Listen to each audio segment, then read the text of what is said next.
Welcome to Talking Sibos, our mid-morning update for delegates, previewing the big sessions and hearing from those who have travelled here to Geneva to take part. Nadine's down on the exhibition floor, just over there, and today she's with InnoTribe, who have been a key part of the Sibos experience since 2009. So, Nadine's over to you. Thank you so much, Stephen. Yes, very exciting. I'm live from the Everest Lounge, and over my shoulder you can see the design and complexity session taking place. It's in full throw. The audience are in for a treat here. They're getting to discover new ideas, new thoughts, and it brings together all sorts of different people, innovators, financial institutions, fintechs, you name it, they come together to collaborate. And I'm delighted to say I'm joined by one of the co-founders of InnoTribe, We're Not Worthy. It's Peter Van. Thank you so much for coming here today, Peter. Thanks for having me, Nadine. So, Peter, what an amazing idea. 9 years ago, you were one of the co-founders of InnoTribe. There were 4 at the time, and you're the surviving one. So what gave you the idea to begin with? Well, it started really 6 months before InnoTribe at Sibos Hong Kong, when somebody said, maybe we should have 1 or 2 speakers about innovation at Sibos. And there was this crazy guy saying, maybe we should have 70 and a whole 4-day week program. And I said, you're crazy. Yeah, that's right. But we pulled it off and it was a huge success. And we stepped away from day one from the traditional speaker on the stage, delivering a talk to a passive audience, and immediately creating immersive learning experiences and creating assignments for the audience so that they could internalize the knowledge of the different speakers. So whamming success from the first edition in 2009. And you talk about immersive experience. Wow, is it immersive? So did you ever imagine it would be this successful all these years on? No, of course not. When we started in 2009, it was not at the scale that we were doing it now. But I'm a strong believer that we have to resonate with the audience at another level, not at an additional level than the pure cognitive level. So we have to resonate with our audience at an almost emotional level and playing all the senses, so not only visual, but auditive, even taste and smell. That's the sort of immersive experiences we are after. And what are the themes you're presenting this week at InnoTribe at Sibos 2016? There are four major themes, Nadine. Day one was all about yesterday about disruption redefined. So there's a lot of confusion about what disruption is, and our main session was basically about how people can anticipate disruption and how incumbents can start to prepare for disruption. Today is a day about the modern organization, so how organizations have to organize themselves to be ready for complexity and for the fast-paced world that is outside there. And what have you got coming up on Wednesday? Wednesday is a super packed day. I'm most excited about Wednesday, actually. Wednesday is all about man-machine convergence, and we have some really amazing sessions where we will have stunning imagery. Like, I really recommend the 9:30 session with Gert Leonhardt, who is one of Europe's leading futurists, who is going to talk about the tension between humans and technology. And Peter, how about Thursday? Any top tips of what we should look out for? Thursday is actually a consolidation day, so we are opening with a session on forward compatibility, which is about platform cooperation on topics where we have to work together as a community. Things like distributed ledger, cybersecurity, digital identity, and so on. In the afternoon, we are really putting a challenge on ourselves. We are trying to consolidate everything about cyber and DLT in one session. That's a session at 2 p.m. And it's not only about InnoTribe, it's about the whole of Sibos consolidated in a 1-hour session. And then we land with a fantastic closing keynote speaker, Douglas Rushkoff from New York. Wow. So out of that, I can sense there's some trends emerging. Can you just highlight a couple of key trends that you think we're all going to be talking about going forward? Well, one of the definite trends is platformization of everything. So we are seeing the end of highly vertically integrated organizations, and they have to start delivering different services through APIs, application program interfaces, so that other parties of the ecosystem can build added value on that. That's definitely a major trend. Another major trend that I think we are going to see over the years to come is a bigger attention for the human in all this technology movement, like themes like digital ethics. How do we go about data? How do we respect human attention?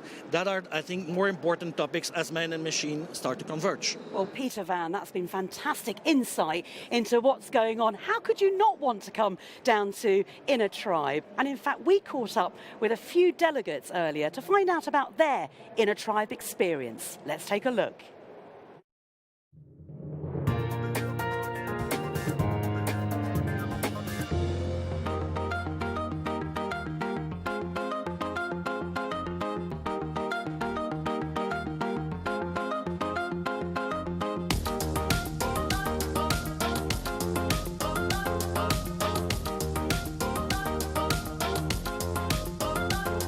Well, it's my fourth Sibos, and I know that I can expect a lot from Inner Tribe.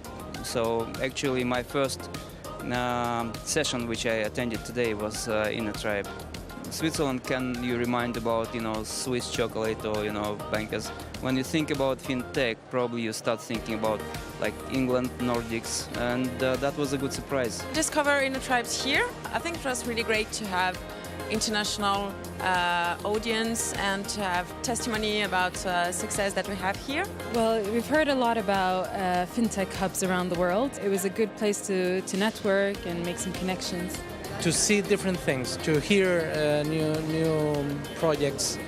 And I know that Inner Tribe always came with this kind of information for the attendance he sees here in Sibos. I think it was a good variety. It was comprehensive. The four speakers that they had, they covered 4 different dimensions of the startups and how they're working.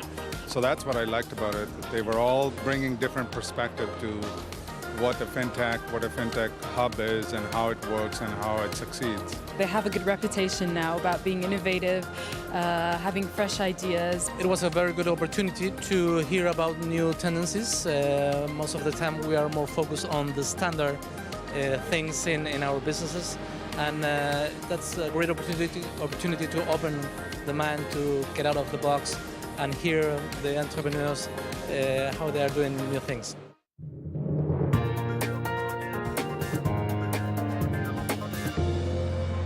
Every day on Talking Sibos, we're catching up on the Art at Sibos project. And earlier, Nadine spoke to Vanessa von Richter to find out more about the Anouk Foundation.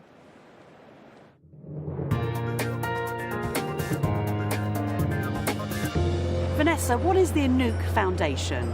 The Anouk Foundation is a Swiss-based foundation, and we create therapeutic murals. So we bring colors into hospitals, nursing homes, psychiatric institutions to really brighten the lives. It benefits the patients, the families, the staff. Colors can help generally our healing process when we are in healthcare institutions. How did the Anouk Foundation get involved with Swift in the first place? Suddenly Stephanie called us and said that they were looking for a local organization and if we could propose something. So I don't know how she got our name, and it was fabulous. And what do you hope to achieve with your involvement here at Sibos? From Sibos this week, we really hope to create more awareness, that afterwards more people know about us, are interested. From that, of course, we hope that more projects will start. Who does the Anouk Foundation benefit? Children love it. They really engage with the creativity, the humor of it. Mothers have come up to us in tears and said, my child will survive because she can actually get the child from home into the hospital. To date, we're benefiting about 1 million children. We just want to grow that. How will the donations be used? The project that was chosen was a project for special needs home. It will help the children there. They have very strong autism, and to be able to integrate better, to feel more linked to the environment. Please come to the Swift stand, play the game. It'll be fun and will help so many more children in hospital.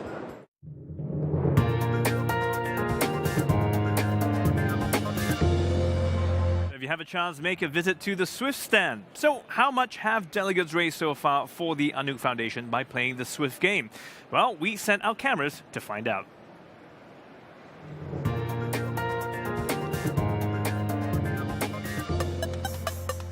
Right, well, we are here on the afternoon of the first day at Sibos. It's been absolutely fantastic. We've had just over 100 people come down here and play the game.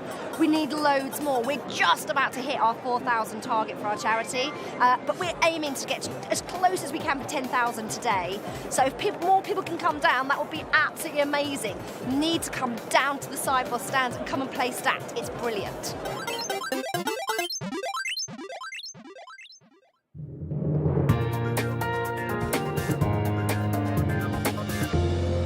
You know, it looks quite easy, but it's really not that easy to stack cows. So if you haven't played the game yet, head down to the Swift stand. It's all for a great cause. Right now, we're heading back to the exhibition floor to join Nadine at Inner Tribe.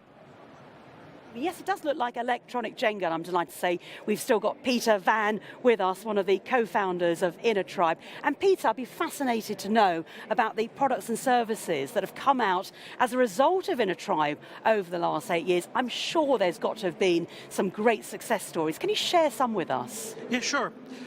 One of the first success stories that we did was in the very early phase of InnoTribe, where we were launching Swift Alliance Lite version 1. That was launched at Sibos in 2008, even before InnoTribe existed. We had an innovation team which was mainly working as a fast development shop, delivering products into the market from scratch in 1 year time into production. This was a first example. We then pivoted into an organization that was more enabling our different business units and our customers to start collecting ideas and progressing those ideas from proof of concepts to prototypes to incubation projects. And now these days we are focusing much closer to topics that are closer to the core of the Swift business. So a very good example are the industry challenges that we launched this year around blockchain for securities business, and more specifically bonds.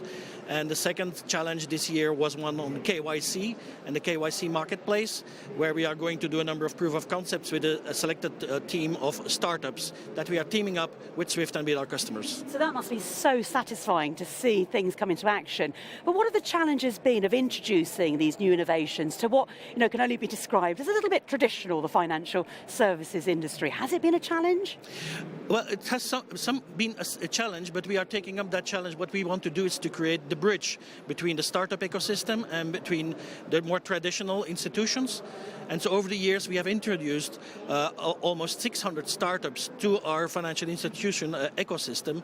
And so the lessons that we have learned is that we have to step away from pitching in a startup language to a more institutional language. So we have to bridge the languages so that people start understanding each other and start to develop respect for each other, because the incumbent can learn from the startup in their agile way of progressing things. But on the other way, the startup has to learn that in an enterprise environment, you have to take into account things like compliance, security, resilience, so they can learn from each other. And that magic mix we are trying to create in our industry challenges together with customers. Yes, I get a sense that people understand there is a need for partnership now, that marriage of banks who've been around for hundreds of years and those fintechs who are obviously new and have been around for just several years. So I see that as a progression as well. But how about the industry itself? How have they actually embraced the new way of thinking, the new ideas? Are they up for it? Yeah, we have seen a big progression in the industry in taking up innovation or disruption in the financial industry. When we were starting in 2009, the word fintech didn't even exist. Now today it has almost become a buzzword, so I'm hesitating these days to use the word fintech, because what we are really talking about is technology in support of financial services. So it's financial services first. But what I'm seeing in a lot of financial institutions, they have really started putting together quite significant investment funds to acquire and invest in startups. They have created innovation labs where they're working together with startups. And we are seeing an evolution from what some people call FinTech 1.0 to what is today FinTech 2.0, which is going much more into the enterprise realm, where people are having to think about resilience, cybersecurity, and so on. I know you mentioned Know Your Customer, KYC. So just very quick thoughts on how this impacts on customers and clients. Are they ready to adapt to the change, or have they actually been leading the way, demanding this revolution? Well, it's one of the main areas of our Swift 2020 strategy, and we already started that in the 2015 strategy. So our customers are really struggling with everything that's to do with regulation, dealing with, and KYC is a big part of regulation. Big customers can deal with that, but mid-tier and smaller customers, they really have a challenge to cope with that. So we are thinking about creating a number of compliance services as a software as a service that they can subscribe to, and we take all the workload from them, but they still can comply in a regulatory environment. Peter Van, thank you so much for taking time out of your busy day, and look forward to seeing you again around InnoTribe. Stephen, it's action-packed here. Back to you. That's right. Thanks a lot, Nadine. It does look action-packed indeed.